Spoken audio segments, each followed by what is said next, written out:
안녕하세요. 조인 목사입니다. 오늘은 사도행전 2장에 있는 말씀을 나눠보려고 합니다. 사도행전 2장은 크게 세 부분으로 구분할 수 있을 것 같은데요. 첫째는 이제 우리가 잘 아는 오순절 성령 강림 사건, 그 다음에 두 번째 이제 베드로가 설교했을 때 한 3,000명이 넘는 교인들이 회개하고 또 신자가 되어지는 놀라운 역사가 있었잖아요. 그 베드로의 설교 그 한 대목하고, 그리고 마지막에 이제 우리가 흔히들 지금도 다들 이상적으로 생각하는 초대교회의 그 처음 모습, 모든 것을 다 이렇게 통용하고 같이 나누었던 그런 장면들. 그래서 사도행전 2장은 한 세 번으로 나누어서 여러분과 함께 이 말씀을 한번 상고해 보려고 해요. 그러면 일단 2장 1절부터 한번 보실까요? 성령이 강림하는 사건.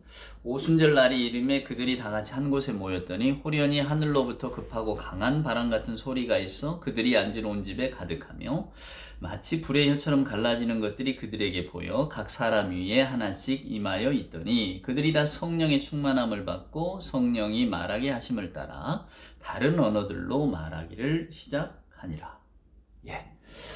여러분, 우리는 일단 오늘 이 말씀을 읽을 때에 오순절의 의미를 알아야 됩니다. 오순절 날이 이름에 오순절이 여러분 뭘까요? 우리가 흔히 뭐 오순절 교회, 특별히 이제 우리 대한민국에서는 순복음 계열의 교회들 오순절 교회라고 하는데, 오순절의 의미가 여러분 뭘까요? 오순절을 알려면 유월절을 아셔야 됩니다. 유대인의 가장 큰 명절인 유월절은 당연히 출애굽하고 연결이 되죠. 이렇게 하나님께서 이스라엘 백성들을 애굽에서 이렇게 끌어내실 때에 10가지 기적을 보여주시잖아요. 그 중에 이제 마지막 그 기적 자체가 우리가 패스오버라고 합니다만은 이렇게 그 문설주에 양의 피를 바르면 하나님의 사자가 그냥 지나가서 아무도 해하지 않고 상하지 않는 그런 이적의 역사가 일어나는 것을 우리는 봅니다. 그걸 이제 히브리 말로는 패사라고 그러는데 패스오버 지나가다는 뜻이거든요. 이게 유월이라고 하는 것이 그냥 지나갔다는 말입니다. 우리말로 넘어갔다는 이야기죠. 무슨 의미인가? 하나님께서 이스라엘 백성들을 출애굽시키기 위하여 마지막으로 애굽 사람들에게 또 이스라엘 사람들에게 보여주신 이적이잖아요. 그래서 이것을 가지고 이제 이스라엘 사람들이 출애굽, 애굽으로부터 우리를 구원해 주신 하나님을 찬양하자. 이것을 우리 민족의 가장 큰 절기로 지키자. 그래서 유월절이라고 하는 것이 이스라엘 사람들의 가장 큰 절기가 됐습니다. 그러니까 이제 예수님 시절에는 그 유월절을 지키려고 예루살렘 성전으로 세계 만방에 흩어져 있던 유대인들이 다 몰려들었잖아요. 이게 유월절이라고 하는 의미 자체가 사랑하는 여러분, 이스라엘 백성들에게는 뭐 우리의 추석, 뭐 설날 이런 명절의 의미를 뛰어넘는 어떤 가장 깊은 신앙의 어떤 고백이 담겨 있는 그런 절기인 거죠. 그래서 여러분 고린도전서를 읽어보면 사도 바울이 우리 예수님을 유월절의 양이라고 하는 표현을 씁니다. 유월절 양이 뭡니까? 유월절 양, 그러니까 양의 피를 문설주에 발랐더니 하나님의 심판이 넘어갔다. 하나님께서 보호해 주셨다. 하나님께서 살려주셨다. 그런 의미가 있거든요. 이게 사도 바울은 고린도 교인들에게 예수님은 유월절 양 같은 분입니다. 이렇게 말합니다. 그건 무슨 이야기냐면 예수님으로 인하여서 우리가 하나님의 심판으로부터 자유한 사람이 되었습니다. 라고 하는 겁니다. 하나님께서 우리를 예수께서 십자가에서 흘리신 피를 보고 인간에 대한 하나님의 심판을 패스오버 시켜주신 겁니다. 이것이 이제 우리가 은혜인인 거죠. 죄인임을 고백하지만 하나님께서 우리를, 그러니까 결국은 하나님께서 예수를 십자가 이 사건으로 이끄신 이유가 결국은 우리 죄를 패스오버하기 위해서, 그러니까 예수님이 그토록 처절하게 십자가에서 피를 흘리고 돌아가실 수밖에 없는 그런 어떤 그 죽음의 순간을 맞게 하신 거죠. 목적은 딱 하나입니다. 우리 죄를 패스오버하기 위해서. 그래서 우리는 그 은혜를 고백하잖아요. 주님을 믿지 않는 자들에게는 없는, 주님을 믿는 자들에게 주시는 하나님의 이 놀라우신 은혜를 우리가 알기 때문에 오늘도 주의 말씀을 읽으면서 감사하고 주의 말씀을 어떤 이렇게 받으면서 우리가 너무 기뻐하잖아요. 그리고 주님의 십자가를 볼 때에 저것이 나의 죄를 하나님 앞에서 패스오버 시켜주신 그리스도의 희생이고 대속의 제물이라고 하잖아요. 유월절의 양이라고 하는 바울의 표현처럼 그 의미가 있는 겁니다. 그래서 유대인들에게는 유월절이 중요해요. 그래서 유월절을 지키고 그 다음 이제 절기가 우리가 말한 오순절, 칠칠절, 초막절이라고 하는데 그 무슨 이야기냐면 이로부터 이제 49일이 일주일씩 7번이 지난 다음에 초실절이라고 합니다. 요즘 교회에서는 맥주절이라고 지키잖아요. 첫 번째 열매를 맺는 날이다. 곳이다. 그러니까 첫 수확을 거두는 날에 또 하나님 앞에 감사하는 곳인 거죠. 그래서 그 유월절이라고 하는 의미가 굉장히 중요합니다. 그러니까 예수님, 우리가 성경 따라 읽어보면 예수님이 부활하시고 40일을 제자들하고 같이 있다가 그 다음에 이제 승천하신 후에 며칠 지난 후, 그러니까 이제 50일이 되던 날에 오늘 성령 강림의 역사가 일어납니다. 그래서 이 오순절이라고 하는 의미 자체가 우리 신약시대를 살아가는, 신약시대 이후를 살아가는 우리들에게는 또 굉장히 중요한, 왜냐하면 예수께서 이제 승천하시고 우리에게 보내주신 분이 하나님께서 이제는 너희와 더불어 있다, 이제 언제나 함께하리라 라고 하는 증거로 보내주신 것이 바로 이 성령 아닙니까? 그 성령이 첫 번째 강림하는 사건이기 때문에 사랑하는 여러분, 오늘 이 사건이 굉장히 중요합니다. 자, 그래서 한번 보세요. 오순절 날이 이름에 그들이 다 같이 한 곳에 모였더니, 우리가 흔히 이게 1장에서 이어지는 그 마리아의 다락방, 12제자를 다시 뽑았던, 한 제자를 다시 뽑았던 그곳인가 생각하지만 그렇지 않습니다. 왜냐하면 다음 구절을 보면 많은 사람들이 이걸 목도하잖아요. 그래서 아마 성전에, 예루살렘 성전의 한 구석에서 이런 일이 일어나지 않았을까. 왜냐하면 지금이 오순절을 지키려고 이스라엘 백성들이 다 올라와서 성전을 찾던 때거든요. 그러니까 성전의 한 귀퉁 위에서 오늘 이러한 사건이 일어난 겁니다. 그러니까 모든 사람들이 다 그것을 목도하게 되는 거죠. 이제 우리가 사이비단들이 잘 쓰는 그런 말들인데, 2절 한번 보시면, 호련히 하늘로부터 급하고 강한 바람 같은 소리가 있어 그들이 앉은 온 집에 가득하며 마치 불의 혀처럼 갈라지는 것들이 그들에게 보여 각 사람 위에 하나씩 임하여 있더라. 급하고 강한 바람 같은 소리가 있어. 그러니까 왜 사이비단들 집회에 가면 막 성령 받으러 가면서 휘 소리 내잖아요. 급하고 강한 바람 같은 소리를 인위적으로 입술로 만들어내는 거죠. 아마 여러분은 거기에 현혹되지 않을 거라고 생각합니다만은 이 성령의 역사가 어떻게 일어났을까 우리는 잘 알지 못합니다. 엘리야에게 나타났던 하나님, 그때 세미한 음성, 큰 천둥 우레소리, 큰 바람 소리에도 없고 아주 세미한 음성으로 들렸다.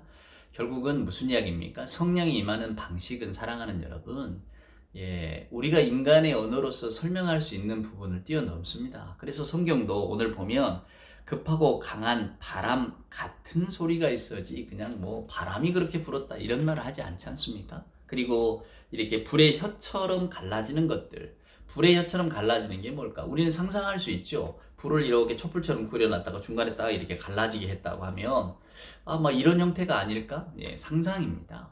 이게 결국 오늘 이 말씀은, 사랑하는 여러분, 성경이 묘사하고 있는 불의 이미지가 하나님의 임재의 이미지잖아요. 불은 태우는 것이고, 그래서 정화시키는 것이고, 그러니까 불의 이미지로 하나님의 임재를 우리가 모세의 시내산 사건을 통해 보면 알잖아요. 그러니까 하나님의 임재하는 방식을 우리는 인간이 알 수가 없잖아요. 하나님의 임재 방식을 인간이 어떻게 추측하고 만들어낼 수 있단 말입니까? 그러니까 하나님께서는 그때그때 인간에게 보여주시는데 그것을 이제 언어로 설명할 길이 없으니까 그저 인간의 모든 묘사 능력을 동원해서 이렇게 묘사를 하고 있는 겁니다. 그러니까 불의 혀 같다, 강한 바람 소리 같다 해서 지금도 제가 만약에 여러분과 제가 우리가 오늘 성령이 임재하길 기도합시다라고 하면 바람 소리가 들리고 슉슉 하고 말이에요. 불의 혀 같은 것이 갈라지면서 내려오는가? 그것은 아니라고 하는 겁니다. 제발 이런 어리석음에 좀 벗어나 주시기를 바래요. 이런 것들을 증거라고 들이밀거나 혹은 내가 그런 소리를 어느 집회에 갔을 때 들었다라든가, 이 성령이 임하시는 소리다. 천만의 말씀입니다. 성령이 임하면 어떻게 되나요? 사랑하는 여러분, 성령이 임하는 증거가 뭘로 나타나나요? 오늘 이따가 제가 다음 구절을 통해서 분명하게 증거해 보이도록 하겠습니다. 성령이라고 하는 것이 자기를 드러내려고, 자기를 강조하려고 나타나는 게 아니잖아요. 사랑하는 여러분, 우리가 흔히 성령 충만한 삶을 살자, 성령 충만한 삶을 하나님 앞에 드리자라고 하는데 그 성령 충만한 삶이 무엇인가는 다음 구절이 보여줍니다. 한번 여러분 보시겠어요? 4절에 보면 그들이 다 성령의 충만함을 받고 성령이 말하게 하심을 따라 다른 언어들로부터 말하기 시작하니라. 5절입니다. 그때 경건한 유대인들이 천하 각국으로부터 와서 예루살렘에 머물러 있더니 이 소리가 나며 큰 무리가 모여 각각 자기의 방언으로 제자들이 말하는 것을 듣고 소동하여 다 놀라 신기하게 여겨 이르되, 보라, 이 말하는 사람들이 다 갈릴리 사람이 아니냐? 우리가 우리 각 사람이 난 곳 방언으로 듣게 됨이 어찌 됨이냐? 무슨 이야기입니까? 성령 강림의 첫 번째 역사는 선포의 역사예요. 선포가 되는 겁니다. 근데 뭘 선포합니까? 내가 이렇게 잘난 사람이다 선포합니까? 아니면 어딜 가야 금을 캘 수 있다고 선포하는 겁니까? 아니면 뭐 바르게 살라고 하는 것이 선포하는 겁니까? 아니죠. 선포는 하나님의 은혜의 역사가 선포되어지는 겁니다. 이제 다음에 베드로의 설교 이야기가 나옵니다만은 베드로의 설교는 뭡니까? 하나님의 나라가 가까이 왔다는 거예요. 근데 하나님 나라가 가까이 온 것이 예수 그리스도의 오심과 죽으심을 통해서 그리고 부활을 통해서 이루어졌다는 거예요. 부활하신 예수님께서 오셨는데 이제 우리 안에 그 권세와 영광의 표징이 나타나고 있단 말이야. 그러니까 여러분도 빨리 죄사함의 회개를 받아라. 우리가 예수 그리스도를 메시아로 구세주로 여기고 우리가 예수의 길을 따라가자. 용서와 성령과 구원은 우리가 다 회개로서 얻게 되는 것인데 우리는 결국 제3에 이르는 회개를 빨리 해야 된다. 이렇게 베드로가 설교를 하거든요. 그 말에 감동하는 거예요. 성령의 역사라는 것이, 사랑하는 여러분, 내가 뭐 성령이 충만해서 손이 뜨거워지고 뭘 어떻게 이적을 일으키고 이게 아니고요. 예수 그리스도를 구세주로 고백하는 일, 하나님의 구원 역사의 일, 하나님이 얼마나 우리를 사랑하시고 어떤 예수 그리스도를 통해 우리에게 어떤 은혜를 베푸셨는가, 이것이 선포되는 것이 첫 번째 성령 은사의 증거라고 하는 겁니다. 성령 충만함을 받았더니 그들이 한 일이 뭡니까?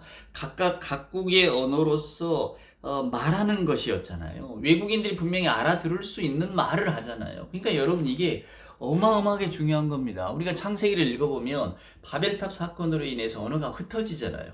이 사람들의 교만이 극에 달하여서 이제는 하나님께서 사람들을 흩으실 때에 그 언어를 흩으시잖아요. 근데 오늘 여기에서 다 똑같은 언어로 주께서 행하신 일들을 듣게 된다니까요. 이게 하나님이 원래 어그러진 것을 본래대로 이렇게 회복시키는 놀라운 사역의 현장을 누가는 우리에게 보여주고 있는 겁니다. 근데 그것이 뭘로 나타나느냐? 각국 나라의 말로 들려지는 거예요.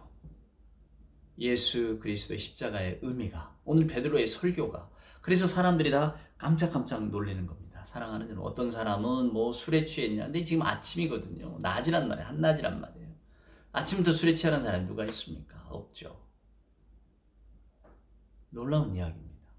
그래서 우리가 초대교회 이 사역들을 이렇게 바라볼 때에, 맞다, 주께서는 저나 여러분에게 어떤 감동을 주실 때에 분명히 성령을 통하여서 감동을 주시는데, 그 감동은 뭘로 나타나냐면 예수 그리스도의 제자가 되는, 예수 그리스도를 증거하는 일로 나타나게 되는 거예요. 다른 어떤 우리 스스로를 높이거나 우리 스스로를 드러내려고 우리가 나를 추종하는 사람들을 만들어서, 사랑하는 여러분, 내 어떤 그 이름을 높이거나, 그러니까 성령의 역사를, 우리가 뭐 성령 받기를 소망하잖아요. 주여 저에게도 성령을 주옵소서. 저도 성령 충만하기를 바랍니다. 성령 충만의 열매나 결과는 결국 뭘로 나타나냐면 여러분이 담대하게 예수 이름을 전하는 것으로 나타납니다. 복음을 전하기 위해서 내게 이런 능력을 주세요. 아마 여러분들이 그렇게 기도하면 반드시 성령께서 여러분들의 마음을 사로잡고 움직이셔서 정말로 선한 말로 주의 이름을 바르게 전할 수 있도록 인도하실 것입니다. 주의 이름을 전한다고 그런 욕망만 가진다고 해서 우리가 바로 전할 수 있는 건 아니잖아요. 그래서 기도가 필요한 거예요. 누가는 반드시 기도했다고 기록하고 있잖아요. 기도하면서 성령 받기를 구할 때에 성령이 우리에게 임하시면, 사랑하는 여러분, 결국은 우리가 주의 이름을 전하게 된다, 그 말입니다. 그러니 오직 뭐 이런 불의 혀처럼 갈라지고 급하고 강한 바람 같은 이런 제자들에게 주셨던 주관적인 체험들에 너무 이렇게 현혹되실 필요가 없어요. 각각에게 달리 주어지는 거니까. 엘리야에게는 샘이라는 음성으로도 주어지시고, 모세에게는 떨기나무의 불꽃으로 주어지시고, 각각 다르단 말이에요. 그러니까 어떤 사람이 성경에 나온 것처럼 내가 어떤 그런 성령의 은사를 받았다, 내가 그것을 한번 시연해 보이겠다, 이게 전부 다 엉터리입니다. 사랑하는 여러분, 그걸 따질 필요도 없어요.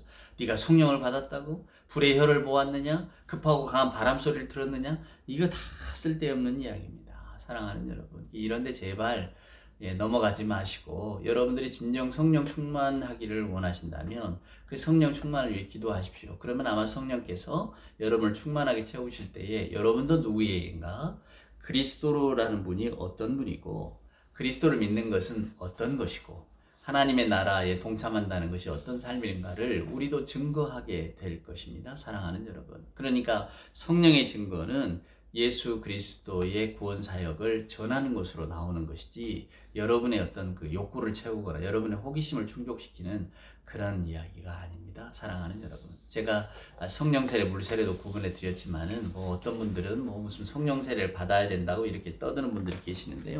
다 성경과는 무관한 자기들의 이야기입니다.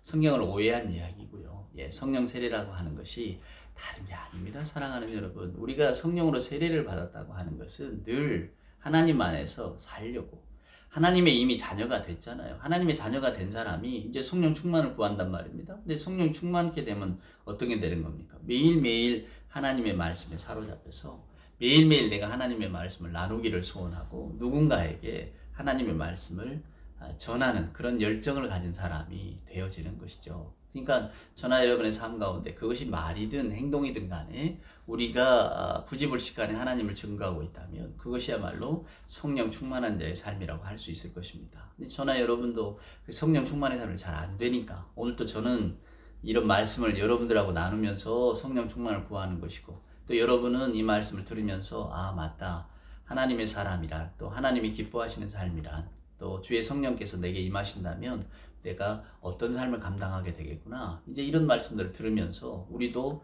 성령 충만의 삶을 살기를 소원하는 것이죠. 사랑하는 여러분. 만약에 우리가 이런 과정이 없다면 주일에 한번 말씀을 듣는 것으로 우리들의 삶을 채울 수 있겠습니까? 세상은 거대하고 들려지는 소리는 너무 많은데 거기에 따라갈 수밖에 없는 거죠. 그래서 이런 어떤 그 뭐랄까요, 공부의 시간, 말씀을 나누는 시간이 저는 필요하다고 생각합니다. 자, 여러분 오늘 이 성전의 한 기퉁에 임했던 놀라운 이 오순절 사건을 보았습니다. 다 제자들이 성령 충만하게 될 때에 모두가 다 용기를 내서 주의 이름을 전하고 또한 그 주의 이름이 들려지는 놀라운 역사가 일어나고 있습니다. 우리가 오늘 그 일들을 보았습니다. 얼마나 통쾌한 일입니까? 주의 성령이 임했더니 주의 말씀이 세계 각국의 사람들에게 들려지게 되는구나. 사랑하는 여러분. 자, 이제 그 다음에 이어지는 베드로의 설교를 이제 다음 시간에 또 나누도록 하겠습니다. 베드로가 설교를 통해서 어떻게 사람을 감동 감화시켰는지 다음 시간에 그 부분을 한번 나눠보도록 하겠습니다. 오늘도 주 안에서 평안하시기를 소원합니다.